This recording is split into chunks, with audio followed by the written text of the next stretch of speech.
the information you need to start your morning. This is TMJ4 News Today. And good morning. It's 4:30. Thank you so much for waking up with us this morning. You're watching TMJ4 News Today. Now we're waking up after severe storms rolled through southeast Wisconsin, including here in Milwaukee.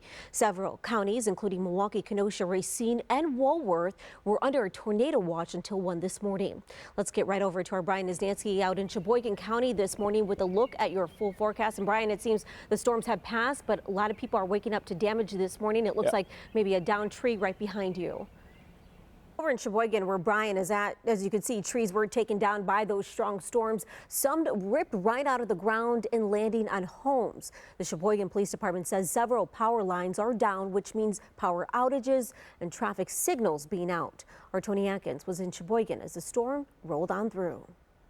A long night of rain in Sheboygan County. Here we are in Waldo, where strong winds came through the area. As we made our way into town last night, we saw a lot of branches on the ground. And one thing I want to show you that we noticed is just the testament to how strong this wind was. These traffic signs just blown over by these strong winds. You can see on both sides of this closed road some of the signage that was blown over here in Waldo. Again, this is not too far from Sheboygan proper. And yeah, scary situation there, and a scary situation to our north for residents as a tornado touched down in Oakdale, Wisconsin. Now, there was a second confirmed tornado on the ground in Omaha and Juneau County. That's what you're seeing on your screen here. Both were in the same storm system that hit Milwaukee Wednesday night. Now, other areas not experiencing tornadoes were still blanketed by dark skies and heavy downpours. Take a look at this time-lapse video. You can see just how dark the clouds were as the storm rolled on through in West Bend. And lots of storm damage also in Green Bay. Take a look at this tree knocked down in the city. Green Bay also experienced down power lines, street flooding, along with power outages across major parts of the area. Now this morning, people in Green Bay are waking up to more than just damage from trees. New video this morning showing roofs blown off and debris filling the streets. Some structures broken down and torn apart. Even light poles were ripped in half. You can see just how strong that storm was. And let's take a look at the We Energy's power outage map. Right now, over 40,000 customers are without power this morning. Outagamie has the worst of it with more than 18,000 customer outages. Here in Milwaukee, we're just at over 900 without power.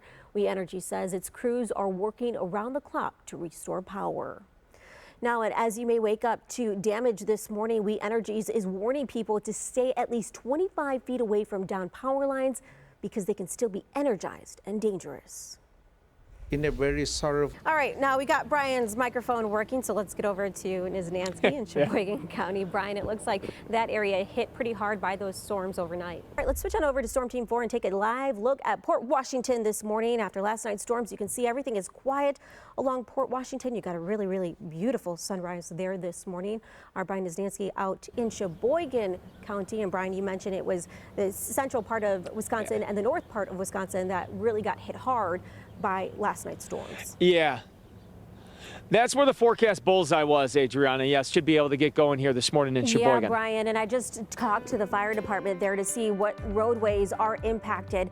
And I wrote them down because I just got off the phone with him. He said Eisner Avenue is a roadway to stay away from this morning because there are multiple trees down and multiple power lines. That's from 21st to Lakeshore Drive. That's the heaviest impacted roadway in Sheboygan. He said most of the storm damage is in the northern part of the city. So as you are traveling this morning, keep that in mind. If you do see a down power line, it's best to consider it energized, so you're going to want to stay away from it. The roadways across the interstate system here in Milwaukee County look good. We're not seeing any major issues this morning. If you are traveling up to the Sheboygan County area, that stretch of the roadway in the clear. But let's move on over back to Milwaukee County. The exit ramp to I-94 eastbound Southmoreland Road, that is blocked due to some emergency repairs, so just keep this in mind if you are traveling in that road.